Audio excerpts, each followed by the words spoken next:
Chosen one, how much longer are you going to lie to yourself that everything's fine? How many more nights will you wake up at 3 a.m., heart pounding, adding up bills in your head that don't add up no matter how many times you recalculate them? How many more times will you stare at your bank statement and feel that cold blade of shame slice through your chest because you, a child of God who's prayed faithfully for 70 years, still can't afford the medicine that keeps you alive?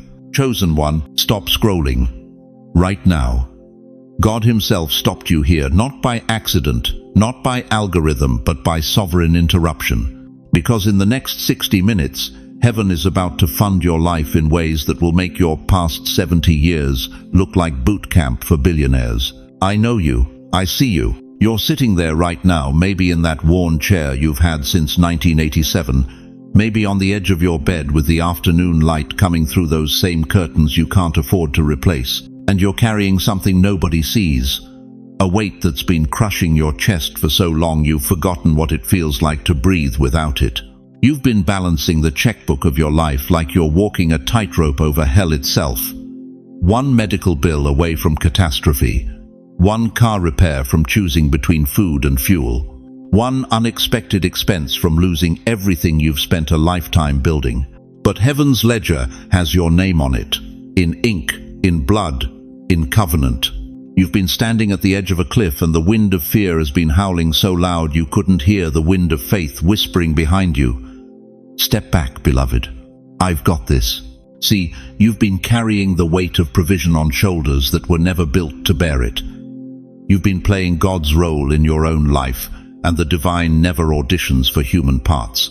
He doesn't do understudy.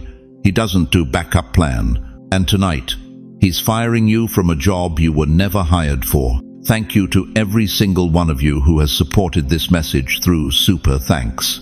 Your generosity means more than you know. You're not just donating. You're helping spread light to others who feel alone in their calling, who wake up every morning wondering if God forgot their address.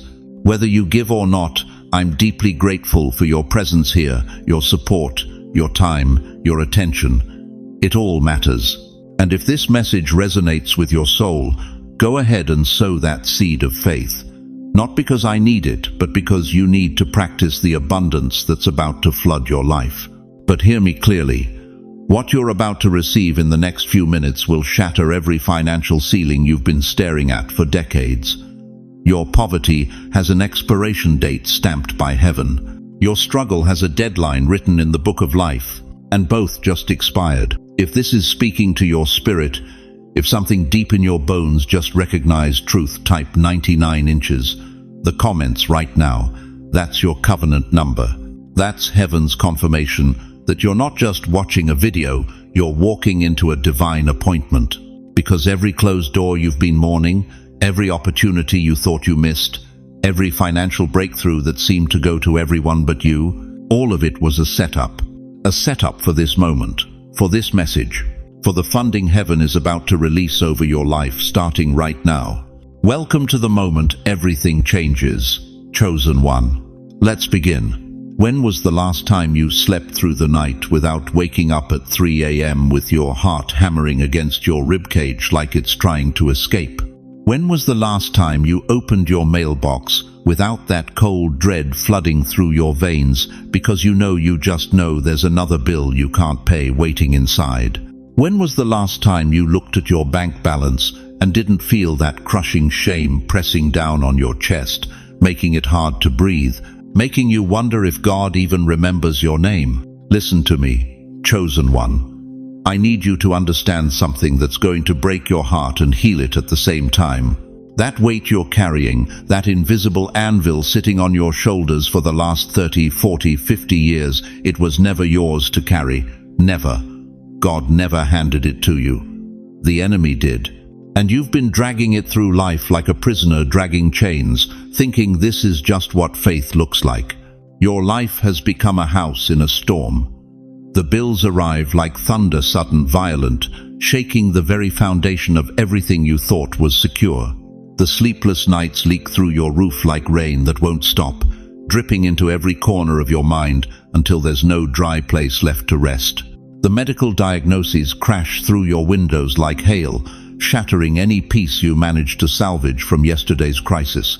And you're standing in the middle of this storm-ravaged house, trying to hold the walls up with your bare hands while the wind howls that you're not strong enough, not faithful enough, not enough. You've been patching holes with prayers that feel like they bounce off the ceiling. You've been nailing boards over broken windows with scripture verses that used to bring comfort but now just feel like words. You've been bailing water out of your sinking life with a bucket full of holes, wondering why the flood never stops rising. Dear soul, let me paint you a picture of what I see when I look at you. I see someone who has tithed on social security checks that barely covered rent. I see hands that trembled while writing offering checks because you knew that money was supposed to go toward medicine, but you gave it anyway because you believed God honors faith. I see knees worn out from kneeling beside beds in the dark, whispering prayers that felt like they dissolved into silence before they reached heaven's door.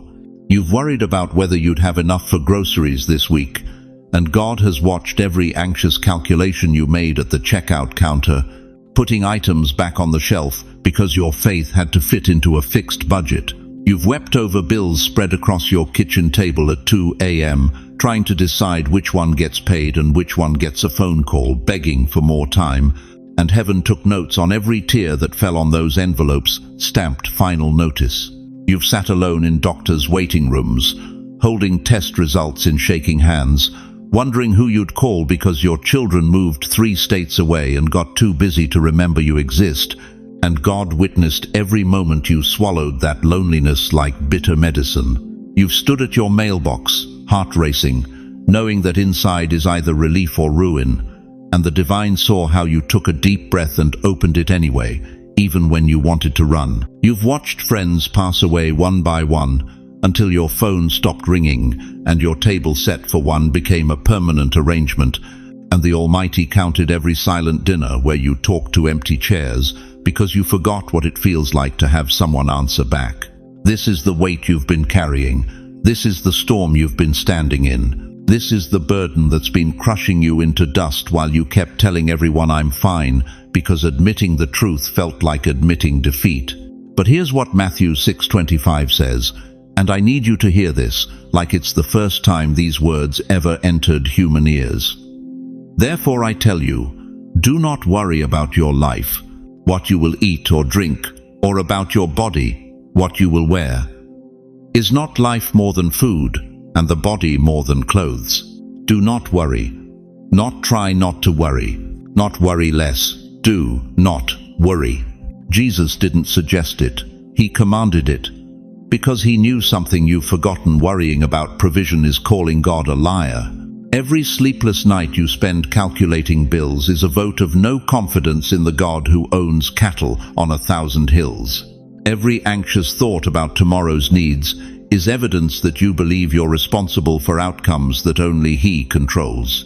And here's the part that's going to absolutely wreck you. Philippians 4:19 doesn't say, God might supply your needs. It says, my God will meet all your needs according to the riches of His glory in Christ Jesus. Will meet, future tense, guaranteed, sealed, certified by the blood of Jesus Christ. Which means every bill you're terrified of, He already allocated funds for. Every medical expense that keeps you up at night, He already wrote the check for. Every emergency that hasn't even happened yet, He already transferred the provision into your account. You just haven't accessed it yet because you're still trying to do His job. But tonight, not tomorrow morning, not next week, not when you finally get your breakthrough. Tonight, something shifts. Right now, as these words wash over your weary soul, heaven is filing a motion to dismiss your case from the court of self-sufficiency. The judge of all creation is standing up and declaring, this child has carried their burden long enough. I'm repossessing this responsibility. It's mine again. It was always mine. Do you feel that? That subtle release in your chest, like someone just untied a knot you didn't know was there. That's not your imagination. That's the yoke lifting off your neck. If you've ever whispered into the darkness, God, where are you? In a voice so small, you weren't sure. He could hear it if you've ever felt so alone that you wondered if heaven changed its address and forgot to tell you. Write this in the comments right now. I'm ready to see you provide. Not I hope or maybe, or if it's your will, write I'm ready. Because that declaration doesn't just break silence, it breaks chains.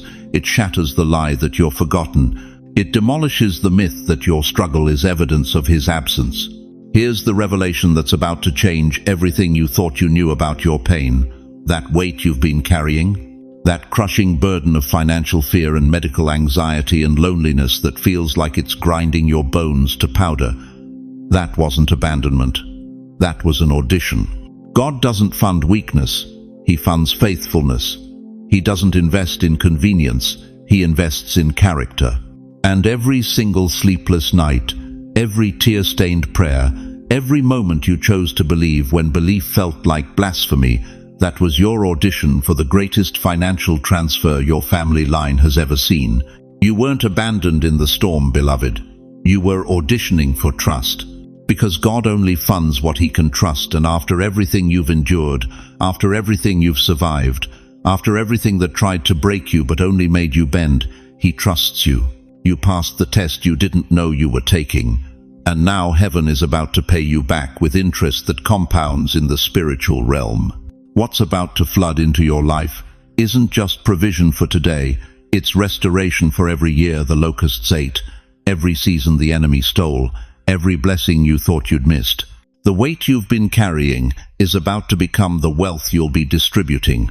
And that storm-ravaged house you've been trying to hold together with your bare hands, God's about to rebuild it with foundations that can't be shaken, walls that can't be breached, and a roof so solid that when the next storm comes, and it will, you'll stand inside, dry and warm and funded, watching rain that can't touch you anymore.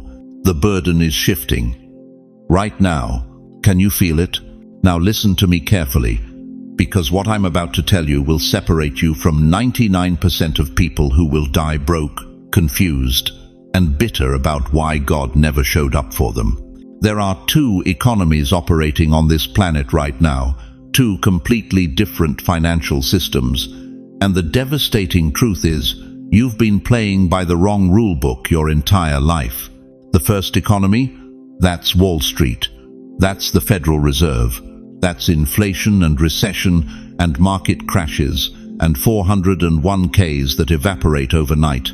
That's the system where you work 40 years, pay your taxes, follow all the rules, and still end up at 75 years old rationing your medication because you can't afford both pills and groceries. That economy runs on scarcity. It's built on the lie that there's never enough. Not enough jobs, not enough money, not enough opportunity. So you better fight, claw, compete, and step on whoever you need to step on to get your piece of the shrinking pie. In that economy, money runs out, resources dry up. And when you're old, when your body can't hustle anymore, when your mind isn't as sharp as it used to be, you become expendable, a burden, a statistic. Is that the system you've been trusting? Because I've got news that's going to wreck everything you thought you knew about provision. There's a second economy. It's called heaven's economy. And beloved, the rules are completely different. In heaven's economy, there is no scarcity, only overflow. There is no competition, only divine timing. There is no inflation eating away your purchasing power, only multiplication that defies every calculator on Wall Street. In heaven's economy, purpose doesn't just attract provision, purpose commands it. Listen to what God declares in Malachi 3:10. Bring the whole tithe into the storehouse, that there may be food in my house. Test me in this, and see if I will not throw open the floodgates of heaven and pour out so much blessing that there will not be room enough to store it. Did you catch that? Not a trickle, not a stream. Floodgates, so much blessing you can't contain it. That's not Wall Street language, that's Heaven Street economics. And here's what will blow your mind. Isaiah 55:9 says, "As the heavens are higher than the earth, so are my ways higher than your ways, and my thoughts than your thoughts." Translation: God's financial system operates on a completely different frequency than anything the economists on CNBC could ever comprehend. In the world system, you work for money. In heaven's system, money works for you. In the world system, you chase opportunity. In heaven's system, opportunity hunts you down. In the world's system, you earn your way to the top. In heaven's system, God promotes you while you sleep. But here's where it gets personal. You thought God was ignoring your needs all these years, didn't you? You thought he forgot about you while he was blessing everyone else. You thought maybe you did something wrong. Maybe you didn't pray hard enough. Maybe you weren't faithful enough. No, beloved. God wasn't ignoring your needs. He was investing in your endurance. Every year you survived on next to nothing. That was God building something in you that prosperity could never produce character. Every month you made impossible choices about which bill to pay first. That was God teaching you to depend on him, not a system. Every night you went to bed worried about tomorrow. That was God showing you that somehow, some way, the sun still rose and you were still breathing. He was training you to operate in his economy. Because here's the secret. The devil doesn't want you to know. You can't enter heaven's economy while you're still addicted to Earth's system. You can't access supernatural provision while you're still trusting natural means. You can't receive overflow while you're still operating in scarcity mindset. God had to strip away your trust in Wall Street so you'd finally look up to Heaven's Street. And now, right now, this very moment you're standing at the intersection. The old economy that broke your back is behind you. The new economy that will blow your mind is in front of you. But you have to make a choice. If you believe that heaven's economy outranks Wall Street, I need you to type 3 words in the comments right now. Fund me, Lord. Don't just type it, say it out loud. Speak it into the atmosphere. Activate it with your voice. Because faith isn't just something you feel, it's something you declare. Fund me, Lord. Say it again. Fund me, Lord. Feel that shift? That's you transferring from one financial system to another. That's you withdrawing your trust from banks that fail and depositing it into the bank of heaven that never closes, never crashes, never runs out. But I need to tell you something that's going to change how you wake up tomorrow morning. Because what I'm about to reveal next, the 3 undeniable signs that you're already funded by heaven, will prove that God hasn't been ignoring you. He's been positioning you. And the evidence is already showing up in your life. You just didn't know what you were looking at.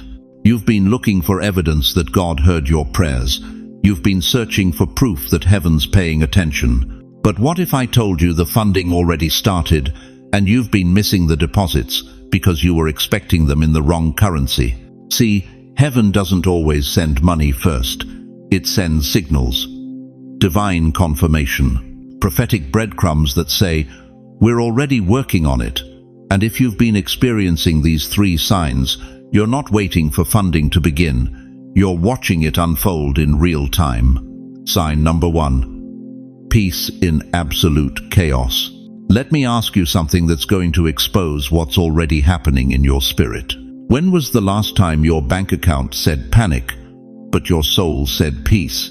When was the last time the bills piled up, the medical expenses exploded, the car broke down, and yet somehow, deep in your chest, there was a calm that made no earthly sense? That wasn't denial, beloved. That was a deposit. Psalm 23 declares, "The Lord is my shepherd, I shall not want." Not I might not want, not I'm hoping not to want. I shall not want. Present tense, guaranteed, locked in. But here's what makes this supernatural. Peace is the first currency heaven releases before the money ever shows up. It's God's way of saying, I'm clearing the check before it even hits your account. You've been carrying a stillness that your circumstances can't explain. Your friends are losing their minds over far less than what you're facing, yet you sleep through the night. Your neighbors are panicking over inflation, yet you're somehow not worried. The doctors gave you news that should have destroyed you, yet you walked out of that office with your head high. That's not your personality. That's not positive thinking. That's divine funding flowing through your nervous system. The peace you're experiencing is heaven's receipt. It's God's signature on a transaction that hasn't cleared your physical mailbox yet, but has already been approved in the spiritual realm. Write this down and say it 3 times. My peace is proof of God's provision. My peace is proof of God's provision. My peace is proof of God's provision. Sign number 2. Divine delays that saved your life. Now let me talk about the thing that's been tormenting you, every closed door, every denied application, every opportunity that seemed perfect but vanished overnight. You've been calling it rejection. You've been calling it bad timing. You've been calling it God ignoring you. But what if those delays were heaven's most expensive gift to you? Think about it. That loan you didn't get 3 years ago, the housing market crashed 6 months later. That job you lost that broke your heart? The company filed bankruptcy the following year. That investment opportunity you begged God for, it turned out to be a scam that destroyed everyone who got in. God didn't close those doors to punish you. He barricaded them to protect you from devastation you couldn't see coming. That denied loan was heaven's reroute. That rejected application was divine intervention. That relationship that fell through was God pulling you back from a cliff you didn't know existed. Every delay you've suffered wasn't God being late. It was God being surgical. He was removing landmines from your path while you were complaining about the detour. And here's what should shake you to your core. If God cared enough to stop you from walking into disaster, don't you think He cares enough to walk you into His best? The enemy wants you focused on what you didn't get, but heaven wants you celebrating what you were spared from. Your delay was divine funding in disguise. Your delay was divine funding in disguise. Your delay was divine funding in disguise. Sign number 3. The idea that won't leave you alone. Let me get real specific now. There's something you can't stop thinking about. An idea, a dream, a vision that visited you 20 years ago, died somewhere in the disappointments of life, and suddenly in the last few months has come roaring back into your consciousness like it never left. You've been dismissing it. I'm too old for that now. That ship sailed. That was just a fantasy. But what if that returning dream is heaven's business plan, custom designed for this exact season of your life? Listen to me carefully. God doesn't waste downloads. When He gives you an idea, when He plants a vision, when He whispers a direction, it doesn't come with an expiration date. It comes with a divine timer, and that timer just went off. That thought that keeps circling back, that's not nostalgia. That's prophetic instruction. That dream you buried under decades of responsibility, God's exhuming it because now finally you're ready to steward it. You have the wisdom now that you didn't have at 25. You have the patience now that you didn't have at 40. You have the spiritual maturity now to handle what would have destroyed you back then. That hobby you thought was just for fun, heaven's about to monetize it. That skill everyone takes for granted, God's about to turn it into income. That story you lived through, the world is starving for your testimony. But here's the urgency. When God resurfaces a buried dream, He's not taking suggestions. He's issuing orders. That recurring idea isn't a maybe, it's a mandate. And the longer you ignore it, the longer you delay the funding attached to it. Write this down. The idea that keeps returning is heaven's open door. You almost quit, didn't you? Last year, maybe 2 years ago, you were done, finished, ready to cash out emotionally and just coast through the rest of your life. You looked at your age, your bank account, your health, and you whispered, God, I can't do this anymore. But something stopped you. Not someone, something. A whisper so quiet you almost missed it. Don't cash out yet. And you didn't. You held on. You kept breathing. You kept believing, even when believing hurt. That whisper, that was sign number 4, the one I didn't list because it's not a sign, it's a promise. God's personal guarantee that He hasn't brought you this far to abandon you at the finish line. You're not reading these words by accident. You're not hearing this message by chance. This is heaven interrupting your timeline to confirm what your spirit already knows. The funding isn't coming. It's already here. You've been standing in the bank vault the whole time, just waiting for your eyes to adjust to the light. So now the question isn't whether God's going to fund your life. The question is, what are you going to do with the proof you already have? Because what's coming next is going to require you to move faster than you've moved in decades. Right now, this very second, while you're sitting there, something is happening in the throne room of heaven that's going to change your life forever. I'm not talking about someday. I'm not talking about maybe. I'm talking about a transaction that's being finalized right now with your name written across the top in golden ink that will never fade. Can you see it? Close your eyes for just a moment and see it with me. There's a desk in heaven, not made of wood or metal, but of glory itself.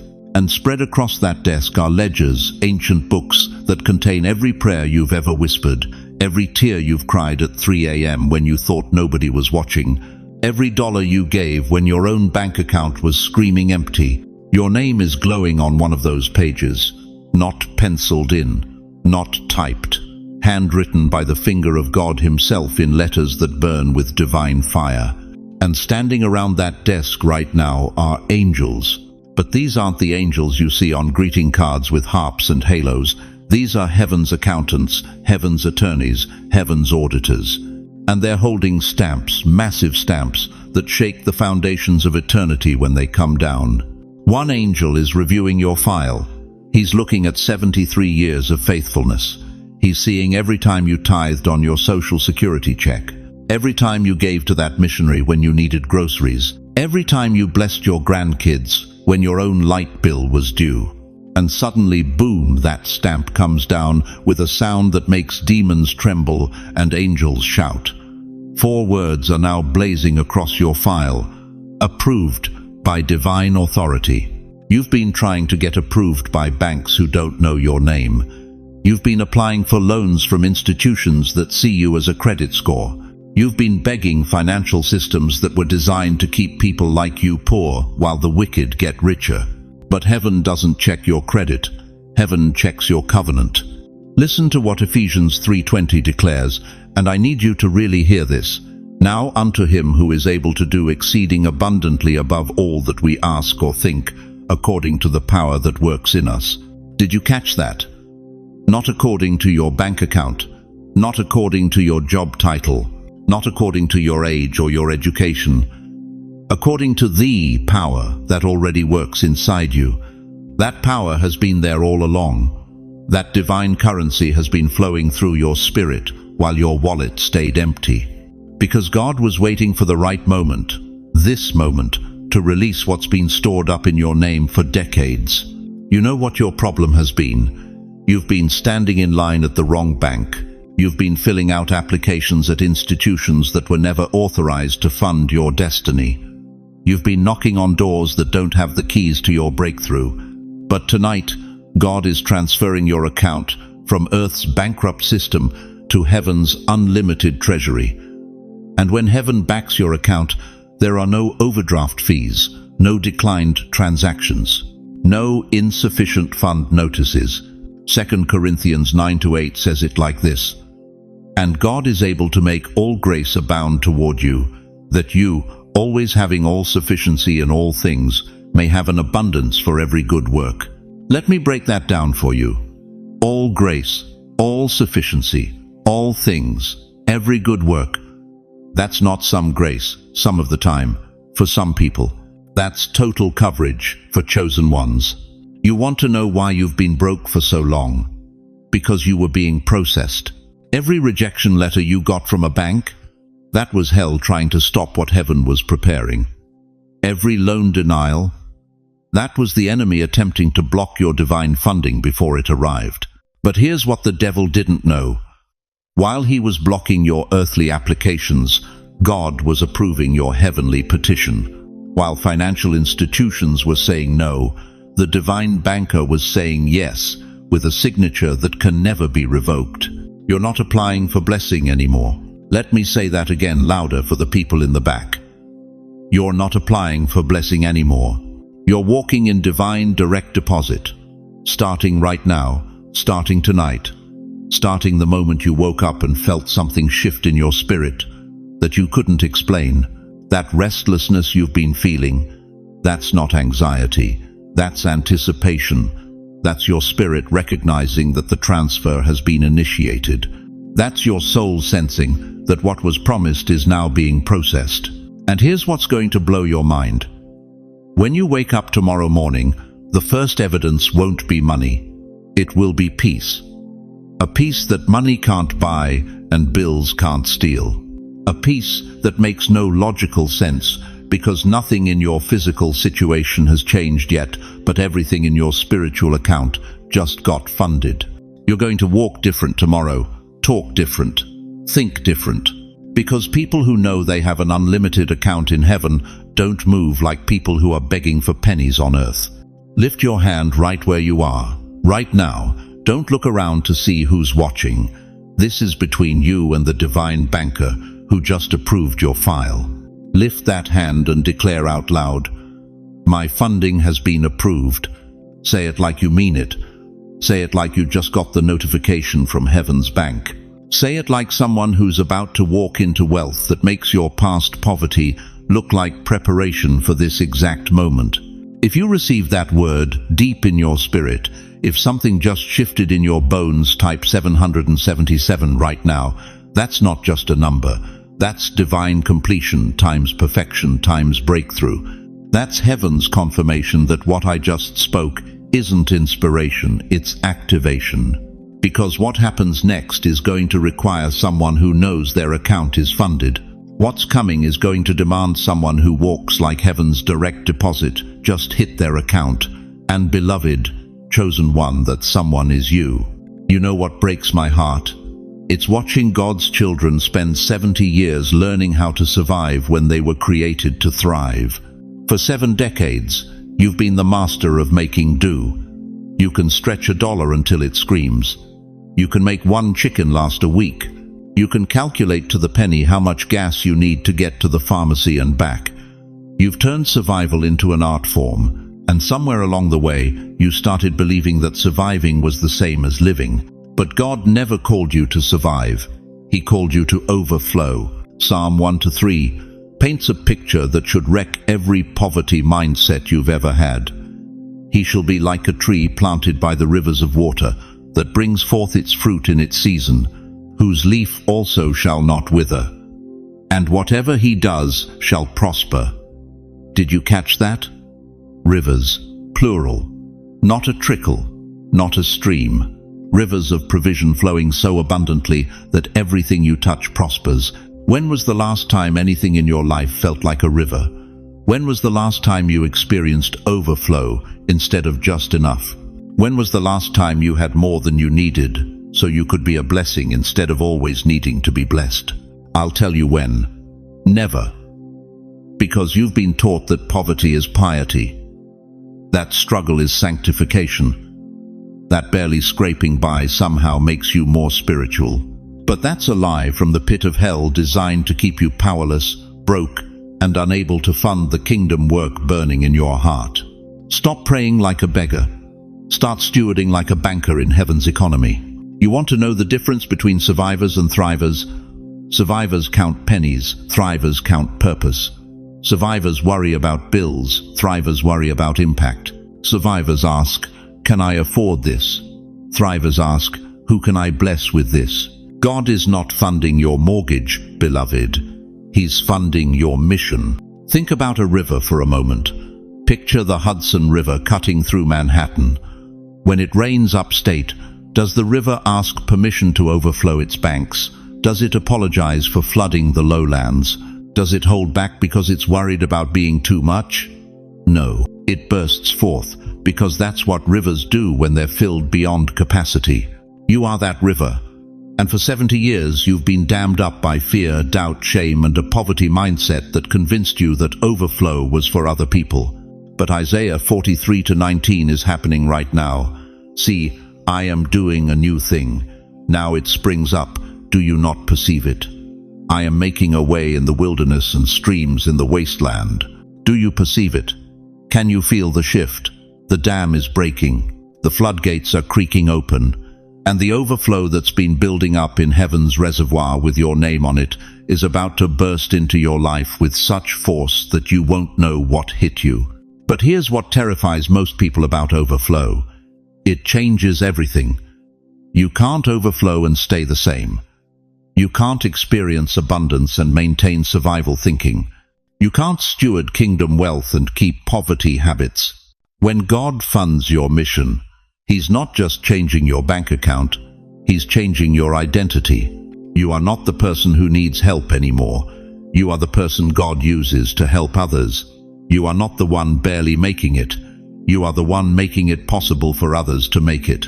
You are not surviving on scraps. You are thriving on purpose with resources to match your calling. You are the investment. You are the asset heaven protects. Think about that for a moment. When a bank has a valuable asset, what do? They protect it, they insure it, they guard it. They make sure nothing damages it, because that asset has the potential to generate returns that exceed its current value. That's you. You're not just a child of God hoping for a blessing. You're heaven's investment property. You're the asset that angels have been assigned to protect. You're the portfolio God has been developing for decades. And now, after years of testing, refining, and proving, heaven is about to release the returns on that investment. But those returns aren't just for you. They're for the widows you're going to feed, the missionaries you're going to fund, the churches you're going to support, the grandchildren you're going to send to college debt-free, the strangers whose lives you're going to change with anonymous generosity that only heaven will see. God doesn't make anyone wealthy just so they can hoard it. He makes people wealthy so they can become conduits of His love with the resources to back it up. If you believe this word is yours, declare it right now. I am funded for purpose, not pressure. Say it again, louder, until your spirit believes it, until your bank account hears it, until heaven confirms it. All those years you thought were wasted, they weren't wasted. They were compound interest accumulating in an account you didn't even know existed. Every sacrifice you made, every dollar you gave when you couldn't afford to give, every blessing you released when you needed it yourself, heaven recorded it all. And tonight, you're about to discover that your withdrawal limit just got removed. The fields that have been barren for decades are about to yield a harvest so abundant you won't have room to store it all. The rivers of provision that have been blocked are about to burst their banks and flood every area of your life. And the mission God placed in your heart 70 years ago is about to be funded with resources that will make your past look like boot camp for billionaires. You're not surviving anymore, chosen one. That season died the moment you started listening to this message. You are thriving. You are overflowing. You are funded for kingdom impact. And nothing in hell can stop what heaven has already released. So here's my question. Are you ready to stop managing lack and start stewarding overflow? Because what's coming next is going to require someone who knows they're not just blessed, they're weaponized with resources to advance God's kingdom on earth. You want proof? You want evidence that God actually funds the lives of His chosen ones? Then let me tell you about Harold and Betty. Married 62 years. Harold worked the docks in Brooklyn for 43 years, back-breaking labor that left his hands gnarled like tree roots and his spine curved like a question mark. Betty raised 6 kids in a 2-bedroom apartment in Queens, stretching every dollar until it screamed for mercy. They retired on Social Security checks that barely covered their medications. But here's what nobody saw coming.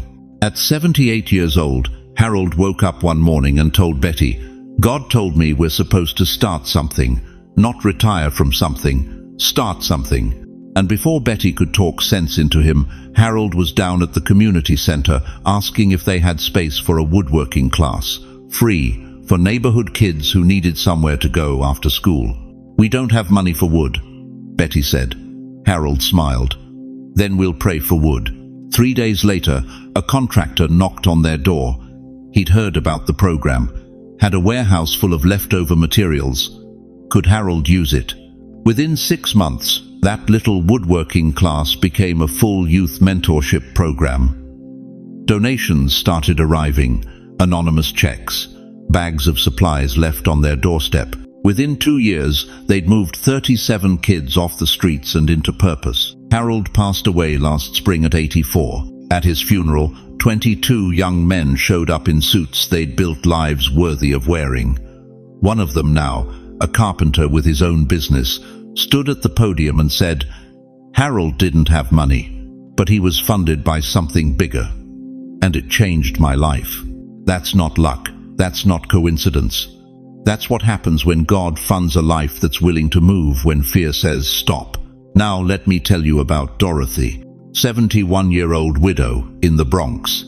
Lost her husband to cancer, lost her savings to medical bills, sitting in her rent-controlled apartment, wondering if life was worth living anymore. The loneliness was crushing her more than the poverty. But one night, the same kind of night you're having right now, she heard something deep in her spirit. There are others like you who need what you have. What did she have? Nothing, except a lifetime of pain that taught her how to survive. So Dorothy started small. She put a note in her building's mailbox. Free coffee and conversation every Thursday morning. Apartment 4C. Bring your loneliness. Leave your pride. First week, 2 women showed up. Second week, 5. By month 3, Dorothy's apartment couldn't hold everyone, so the building manager gave them the community room. By month 6, there were 47 widows meeting every week, sharing bills, sharing meals, sharing hope. But here's where it gets supernatural. One of those widows worked for a pharmaceutical company, started advocating for prescription assistance programs. Another widow knew a lawyer who started helping with estate planning, pro bono. Another one's grandson was a financial advisor who began teaching basic money management, free. Within 18 months, Dorothy's Thursday morning coffee had become a full-blown non-profit, serving 200 elderly women across 3 boroughs, funded by anonymous donors who'd heard about what was happening and wanted to be part of it. Dorothy didn't chase money. Money chased purpose. And when purpose moves, provision follows. You see the pattern. These weren't people with resources. These were people with obedience. And obedience is the only currency heaven honors. But let me hit you with something that's going to shake you. God isn't just funding your comfort. He's financing your calling. That word should stop you cold. Because for too long, you've been praying for ease when God's been preparing you for impact. You've been asking for retirement when heaven's been positioning you for deployment. You've been seeking rest when your generation is desperate for what only you can give them. James chapter 2 verse 17 says, "Faith without works is dead. Not faith without feelings, not faith without hope, faith without works, movement, action, obedience in motion." You want God to fund your life? Then give Him something to fund. You want provision? Then move toward purpose. You want breakthrough? Then break out of the prison of "I can't afford it" and step into the palace of God already provided it. Listen to me. Right now there's a dream sitting in your chest that you shelved 20 years ago because you didn't have the money. Maybe it was starting that ministry. Maybe it was writing that book. Maybe it was mentoring young people, or opening your home for Bible study, or using your gift to serve your community. And fear whispered, "You can't afford it." So you buried it. But what if that dream wasn't about money at all? What if it was about obedience? What if God was waiting for you to move so He could prove He's faithful? Moses didn't wait until he had an army to face Pharaoh. He showed up with a stick. David didn't wait until he had armor to face Goliath. He showed up with 5 stones. The widow didn't wait until she had money to feed Elijah. She made the last cake with her last bit of oil. And in every case, provision showed up when obedience moved forward. Before midnight tonight, I want you to do something. Take out a piece of paper. Write down one dream you shelved because of money, just one. And beside it, write these 4 words. Already funded by faith. Not might be funded, not hoping to be funded, already funded. Because if God gave you the dream, He's already set aside the provision. Your job isn't to figure out how. Your job is to step out and watch him show up. And when you do, when you finally move in faith instead of fear, you're going to discover what Harold and Betty discovered, what Dorothy discovered, what every funded life discovers, that God wasn't waiting for you to have enough. He was waiting for you to trust him enough. Right now, type in the comments, "I accept divine funding," not because you feel ready, but because faith moves before feelings catch up. Type it as an act of obedience, as a declaration that from this moment forward, you're no longer begging for provision. You're walking in purpose. And purpose always attracts provision. If this message hit your spirit, don't just watch and walk away. Subscribe to this channel, because you're joining 96,000 chosen ones who've decided to stop worrying and start walking in overflow. We're building a community of believers who understand that God doesn't fund fear. He funds faith. And your faith is about to shift everything.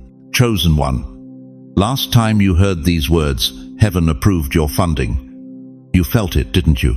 That strange peace that settled into your bones like warm honey. That holy hush that whispered through your spirit. It's done. The check cleared. God signed it in blood at Calvary. Heaven processed it through your faithfulness. And somewhere between the first word of this message and right now, the transfer began moving from the invisible realm into your visible reality. But here's the question that's been haunting me for the past 72 hours, the question that woke me up at 2:47 a.m. with such force I couldn't go back to sleep. What happens after the check clears? See, most people think the miracle is in the receiving. They think the breakthrough is when the money hits the account, when the opportunity arrives, when the door swings open. And they're right, but only halfway right. Because here's the brutal truth nobody wants to tell you. More people have been destroyed by answered prayers than unanswered ones. More believers have been ruined by overflow than by lack. More chosen ones have shipwrecked their destiny in seasons of abundance than in seasons of drought. The blessing became their baggage. Think about the Israelites. God delivered them from 400 years of slavery, the greatest financial and social liberation in human history. He gave them the wealth of Egypt on their way out the door. Gold, silver, jewels they left that nation loaded. But 40 years later, most of them died in a desert with pockets full of promise they never learned to steward. Or consider King Solomon, the wisest, wealthiest man who ever lived. God gave him riches beyond measure, but in the end, those very riches seduced him away from the God who gave them. His blessing became his blindness. And I need you to hear me clearly tonight, because what I'm about to say might save your life. The enemy doesn't care if you get the breakthrough. He's counting on it, because he knows something most believers don't, that abundance without wisdom is just a prettier path to destruction. So tonight, God's not just giving you provision. He's teaching you protection. He's not just opening your bank account. He's fortifying your spiritual borders. He's not just releasing the blessing. He's preparing you to guard it with your life. Because every blessing must be protected. Proverbs 4:23 warns us with surgical precision, "Keep thy heart with all diligence, for out of it are the issues of life." Keep, guard, protect. The word in Hebrew means to build a fortress around something precious, to station armed guards at the gate, to watch with the vigilance of a soldier in enemy territory. Your heart, your abundance, your overflow, all of it requires the same fierce protection. Here's what's about to happen in your life, and you need to brace yourself for it. Money is coming, opportunities are opening, favor is flowing. But with every dollar that enters your account, a target appears on your back. With every door that opens, demons take notice. With every blessing that manifests, spiritual warfare intensifies. The devil doesn't attack broke people with the same fury he attacks wealthy believers. You know why? Because broke believers can't fund revivals. Poor Christians can't build ministries. Struggling saints can't finance the kingdom work that threatens hell's agenda. But you? Once that overflow hits, you become dangerous. So the enemy shifts strategy. He can't stop your blessing, that train already left the station. But he can corrupt your character. He can inflate your ego. He can whisper in your ear that you earned this, that you deserve this, that you're special. And the moment you believe that lie, the moment pride creeps in, your blessing starts rotting from the inside out. Type 999 inches the comments if you're ready to learn how to live in overflow without fear. Because tonight, we're going from miracle to mastery. We're moving from breakthrough to stewardship. We're transitioning from receiving the blessing to becoming the kind of person who can handle it for the next 40 years. This is where most people lose it. This is where the test gets real. Because managing lack is easy, you just survive. But managing abundance, that requires character. You can only build through seasons of scarcity. You've been in training, chosen one. Every bill you couldn't pay taught you dependence on God. Every empty bank account taught you that your source isn't a job, it's Jehovah Jireh. Every sleepless night worrying about money was actually boot camp for the wealth management degree heaven's about to grant you. But here's the shift that must happen inside you, and it must happen tonight. You can't enter abundance with a poverty mindset. You can't steward overflow with a scarcity spirit.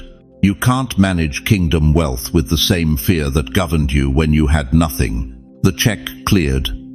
But your mind? That needs an upgrade. Because what's coming next, the strategies, the wisdom, the divine downloads on how to multiply what God's releasing it, requires someone who's already made peace with prosperity, someone who's already divorced lack, someone who's already buried the identity of broke believer and resurrected as a kingdom financier. Are you that person yet?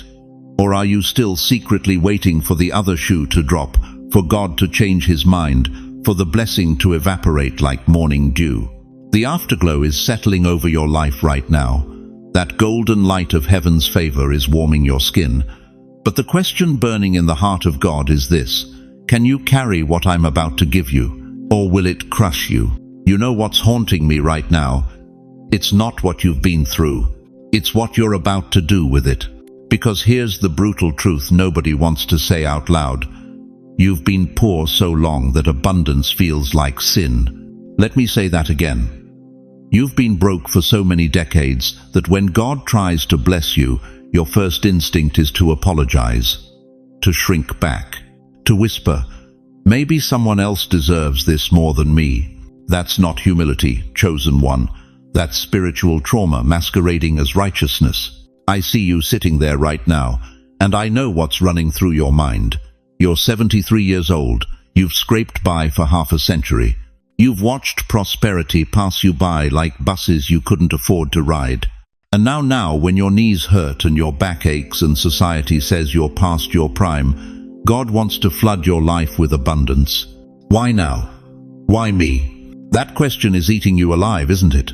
Because part of you believes you missed your window. Part of you thinks this blessing has an expiration date stamped for ages 25 to 50 only. Part of you is convinced that receiving financial overflow at 70 is somehow cheating the system. But let me take you to Matthew 25, verses 14 through 30. The parable of the talents. Stay with me, because this is about to shatter everything you thought you knew about divine timing.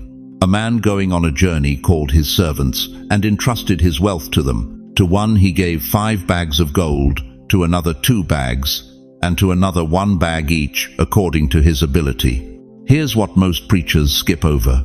God doesn't distribute based on your age. He distributes based on your ability to handle what he gives you. That 25-year-old with the $1 million idea, he hasn't been tested like you have. He hasn't been refined in the furnace of financial failure.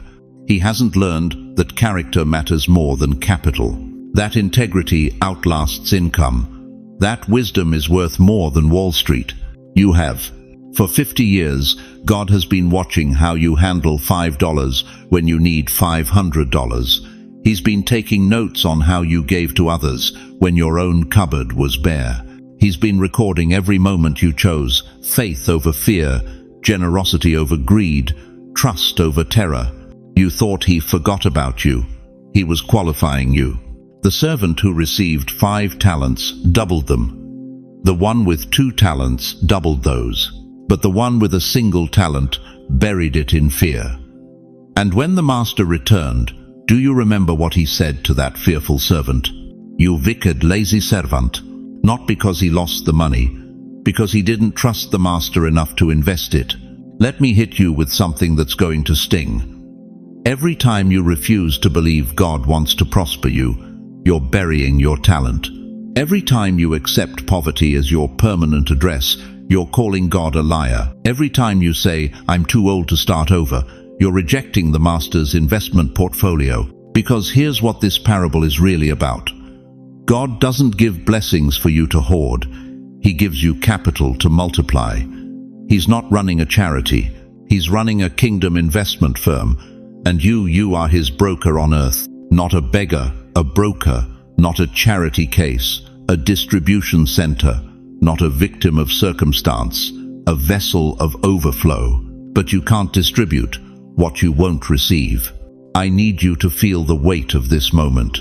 Right now, heaven is trying to wire transfer resources into your life, and you keep rejecting the deposit because the amount looks too big, because you think there's been a mistake, because surely God meant to send this to someone younger, someone more deserving, someone who hasn't made as many mistakes as you. Stop it. Do you know why God waited until now? Do you understand the divine strategy behind his timing? Because he had to make sure you wouldn't waste what he's about to pour out. That young version of you, the one at 25 with big dreams and no wisdom, would have blown this blessing in 6 months. The middle-aged version of you, stressed, striving, still trying to prove your worth, would have hoarded it in fear. But this version, the 70-year-old, you who's been through hell and back, the you who knows that money doesn't buy happiness but can fund purpose, this version can be trusted. You're not being rewarded for surviving. You're being trusted to rebuild. There's a family line behind you that's been broke for 4 generations. There's a grandson watching you who needs to see that God keeps his promises even when they're delayed. There's a community around you that's about to witness what happens when heaven decides someone has passed the test. This isn't about you getting comfortable in your retirement. This is about you becoming a walking testament that it's never too late for God to turn your story around. Write this down. Say it out loud. Let it sink into your bones. I am not surviving off mercy. I'm managing heaven's trust fund. You're not on welfare. You're on assignment. Not receiving handouts. Handling deposits. Not being blessed to be comfortable. Being funded to be dangerous to every demon that said your poverty was permanent. The master in that parable said to the faithful servants, "Well done, good and faithful servant. You have been faithful with a few things. I will put you in charge of many things." Few things, like $5 budgets and empty cupboards, like choosing to tithe when the electric bill was due, like blessing your neighbor when you had nothing yourself. Many things, like the financial flood that's about to hit your account, like the opportunities that are about to find you, like the resources heaven is about to release because you've proven you won't waste them. But here's the question that determines everything. When the abundance comes, and it is coming, will you have the courage to distribute it the way God directs? Or will you bury it in fear like that wicked servant? Because the test isn't whether you can survive poverty. You've already passed that exam. The test now is whether you can handle prosperity without losing your soul. Let me tell you about the most vicious landlord you've ever known. He doesn't own property on 5th Avenue or Park Slope. He doesn't collect rent checks or sign leases. But for the last 40, 50, 60 years of your life, he's been collecting from you every single morning when you wake up in a cold sweat at 3 a.m. His name is fear, and you've been paying him rent in a building God bought for you decades ago. You know what's twisted? You don't even live there anymore. God evicted. Fear the moment Jesus said, "It is finished" on that cross. The deed transferred. The locks changed. The property became yours, free and clear. But every month, like clockwork, You're still writing checks to a landlord who has no legal right to collect. Why do you keep budgeting miracles like they're on layaway? Why are you rationing God's provision like there's a drought in heaven? Why do you keep asking if the well will run dry when the Almighty Himself dug it with His own hands? Here's what's really happening inside that beautiful mind of yours. Worry has become your addiction. Not cocaine, not whiskey, worry. You've been getting high on anxiety for so long that peace feels dangerous, abundance feels suspicious, rest feels irresponsible. You've trained your brain to expect disaster, conditioned your heart to prepare for disappointment, programmed your spirit to embrace struggle as normal. And now, even though God is standing at your door with the keys to the kingdom, you're peeking through the curtains asking, "What's the catch?" There is no catch, beloved. There's just a God who's tired of watching His child sleep on the porch of a mansion they already own. Philippians 4-6 doesn't suggest you stop worrying. It commands it. Do not be anxious about anything. Try not to worry too much. Not worry a little less this year. Do not. Present tense, active voice. Stop it. Now, because here's what the enemy knows that you're just figuring out. He doesn't want your money. Your bank account means nothing to hell. Satan wants your mentality. He wants to keep you thinking poor, so you'll keep acting poor, so you'll keep staying poor. It's a cycle, and you've been riding it like a carousel for 70 years. The devil knows something terrifying. He knows that the moment you start thinking like the child of the king that you are, his entire operation in your life collapses. The second you cancel your lease with lack, his power over you evaporates. When you finally own your faith instead of renting your fear, hell loses its grip. So he keeps you addicted to the worry, keeps you convinced that if you stop stressing about money, something terrible will happen, keeps whispering that you need to hold on tight to every penny or you'll lose everything. But God is whispering something different. He's saying, "Let go. I've got this. I've always had this. Stop trying to be me." You remember when Peter tried to walk on water? He was doing fine until he looked at the waves instead of looking at Jesus. The moment his mindset shifted from faith to fear, he started sinking. Not because the water changed, because his mentality changed. Your circumstances haven't changed yet, because your mentality hasn't changed yet. You're still staring at the waves, still calculating the wind speed, still wondering if those feet of yours can really do what God said they can do. I need you to get brutally honest with yourself right now. How many times today have you already worried about money?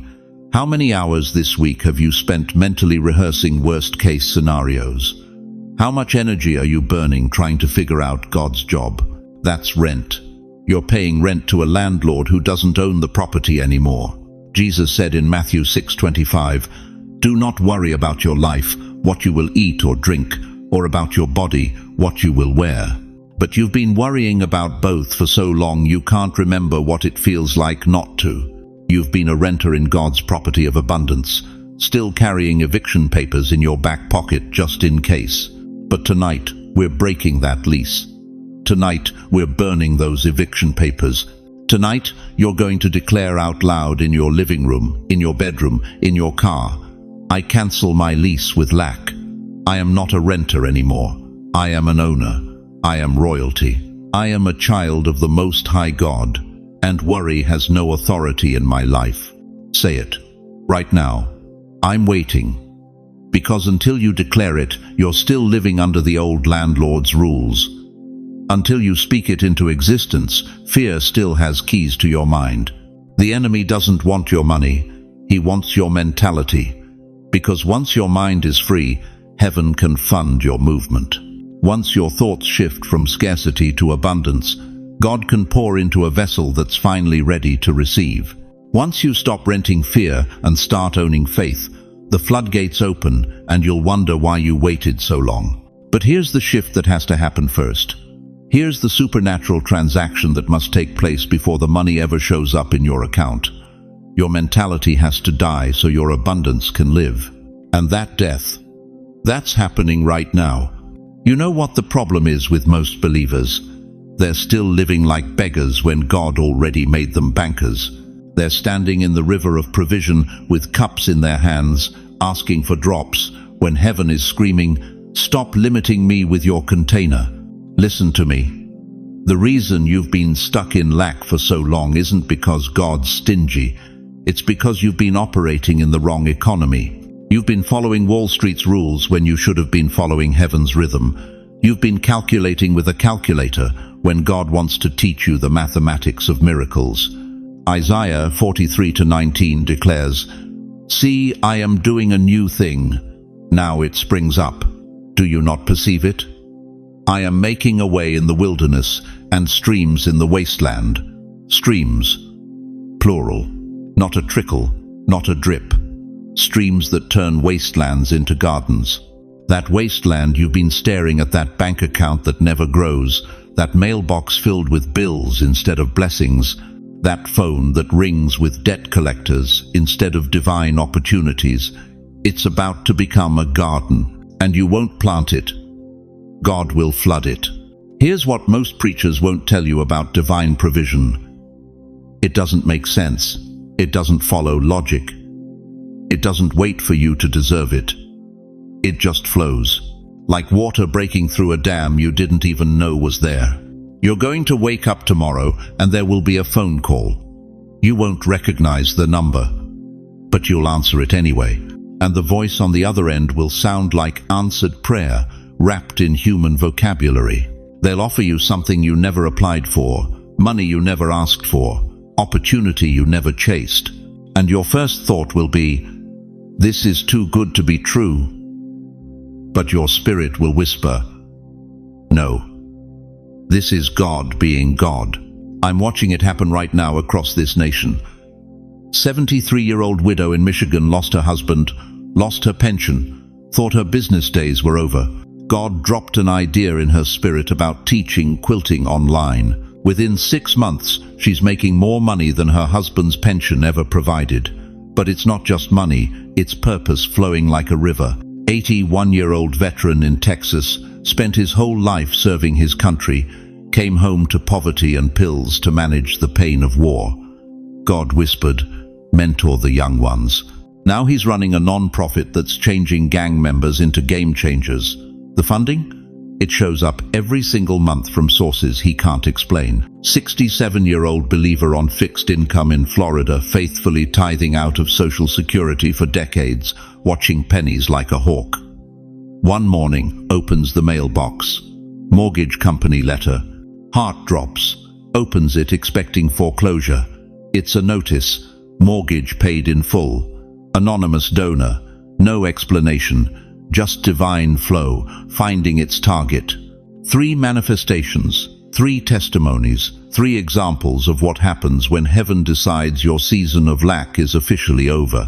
The first manifestation is unexpected provision. Money appearing from sources that don't show up on your calendar. Checks with amounts that don't match any job you applied for. Envelopes with cash and no return address. And every single time it happens, you'll feel God smiling. The second manifestation is creative inspiration. Ideas dropping into your mind at 4 a.m. that wake you up with clarity sharper than coffee. Business concepts you never studied. Solutions to problems you weren't even thinking about. And when you act on them, they don't just work, they multiply. The third manifestation is rest that feels like revelation. You'll stop waking up at 3 a.m. with anxiety crushing your chest. You'll stop calculating bills in the grocery store line. You'll breathe deeper, sleep sweeter. Because your spirit finally understands, provision isn't your responsibility anymore. It's His duty. God is not refilling your cup. He's removing the cup. Because when rivers flow, cups become irrelevant. You don't measure floods with teaspoons. You don't calculate tsunamis with measuring cups. You just open your arms and let the wave of His goodness drown every debt, every worry, every limitation you've been carrying. But I need to warn you about something nobody talks about in prosperity sermons. Overflow comes with new instructions. Not everyone around you will celebrate when your river starts flowing. Some of your own family will question it. Friends will get jealous. Church members will whisper, "Who do they think they are?" Because poverty is comfortable for people who've made peace with lack. But abundance makes small-minded people uncomfortable. The flow doesn't ask permission. It finds you, it floods you, it forces you to grow beyond the small containers you've been living in. And not everyone you know will fit in your new season.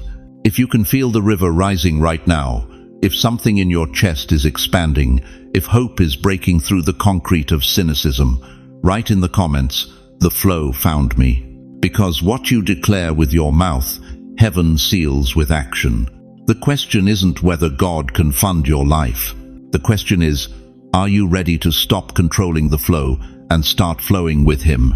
Beloved chosen one, as we come to the end of this sacred hour together, I need you to remember 3 eternal truths that will anchor your soul in the days ahead. First, from this moment forward, wealth is not your responsibility, it's God's duty. You are not begging for blessings. You are not struggling for provision. You are stepping into divine flow where miracles find you, not the other way around. The same God who parted the Red Sea, who made the sun stand still, who raised Jesus from the dead, has declared that your season of lack is over and your time of abundance has begun. Second, the fire you walked through was never meant to destroy you. It was designed to refine you.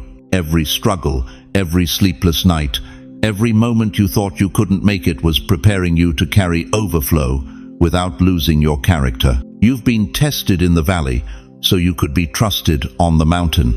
And third, the flow that's coming isn't just for you, it's coming through you. God is positioning you to be a river for others who are dying of thirst. The wealth, the wisdom, the favor flooding your life will make you dangerous for the kingdom. You'll fund revivals, you'll bless widows, you'll change generations. But hear me clearly, you are not walking this journey alone. Even when the breakthrough seems delayed, even when doubt whispers lies in your ear, the Creator of the universe is working behind the scenes on your behalf. He's moving mountains you can't see, opening doors you haven't found yet, and orchestrating blessings you can't even imagine. And right here, in this community of believers, you have thousands of brothers and sisters who understand your struggles, who believe in your calling, and who are ready to stand with you in prayer. We're not just viewers on a screen, we're a family, united by faith, connected by hope, and bound together by the love of Christ. So let me ask you this final question that will echo in your heart long after this video ends. Now that you know God is funding your life, now that you understand the river is rising, now that you've felt heaven interrupt your ordinary, how will you walk differently tomorrow morning when you wake up? Before you answer that question, before you return to your day, I want to pray over you. Right now, wherever you are in that worn chair you've had for decades, on the edge of your bed with afternoon light streaming through the window, sitting in your kitchen with a cup of coffee getting cold, I want you to close your eyes and let these words wash over your spirit like healing oil. Heavenly Father, I lift up every precious soul who has stayed with me through this entire message. Lord, you see their hearts, you know their struggles, you've counted every tear they've cried in secret. But Father, you also see their future. You know their calling, you've already written their victory story. God, I pray that you would silence every voice of doubt that has whispered you're too old or you missed your window. I pray that you would break every chain of financial fear that has held them captive for decades. I pray that you would open their eyes to see the doors you're already opening, the opportunities you're already creating, the abundance you're already releasing. Father, place your hand upon their shoulders right now. Let them feel your presence like a warm embrace. Let them know that they are loved beyond measure, chosen beyond doubt, and destined for greatness beyond their wildest dreams. Give them the courage to step into the flow, the wisdom to steward their blessings, and the faith to trust your timing, even when they can't see the full picture. Protect them from jealous eyes and small-minded people who won't understand their overflow. Surround them with those who will celebrate their rise. Lord, I speak supernatural provision over their lives. I speak unexpected checks in the mail.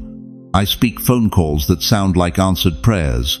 I speak opportunities that chase them down. I speak ideas that turn into income. I speak rest that feels like revelation. Let this be the night everything changes. Let this be the moment their struggle turns to strength, their doubt turns to declaration, their fear turns to faith. May they wake up tomorrow not as survivors, but as overflowers, not as strugglers, but as co-heirs with Christ who walk in divine funding. In Jesus' mighty name, I pray. Amen. Now, I want to hear from you. In the comments below, share how this message has impacted your heart. What shifted in your spirit tonight? What are you believing God for in this season of divine funding? Don't hold back. Your testimony might be exactly what someone else needs to hear to believe their breakthrough is real. Type "God is funding my life" if you're ready to step into this new reality. Type "The flow found me" if you felt the river rising while you were watching. And if this message touched your soul, if you felt God speaking directly to you through these words, please share it with someone else who needs to remember that their struggling days are over. If you have questions, if you need prayer, if you're facing a specific financial crisis right now, tell us in the comments. This community is here for you, ready to lift you up and remind you that you're never alone in this journey. We will surround you with intercession. We will believe with you for breakthrough. Thank you for spending this entire hour with me. Thank you for opening your heart, for listening with your spirit, for saying yes to the flow God wants to release in your life.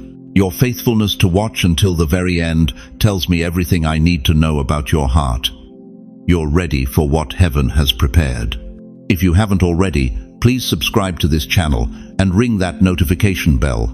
Every week, we're releasing messages specifically designed to encourage, equip, and empower God's chosen ones to walk in supernatural provision. You belong here. This is your spiritual family. Remember, beloved, from this moment forward, you are not chasing money. Miracles are finding you. You are not begging for provision. You are positioned in divine flow. You are not struggling to survive. You are learning to overflow. Until we meet again, walk in your authority, rest in His provision, and never forget the river never stops flowing for those who trust the source. God bless you, chosen one. Your funding has begun. Now go and be the blessing you've been praying for.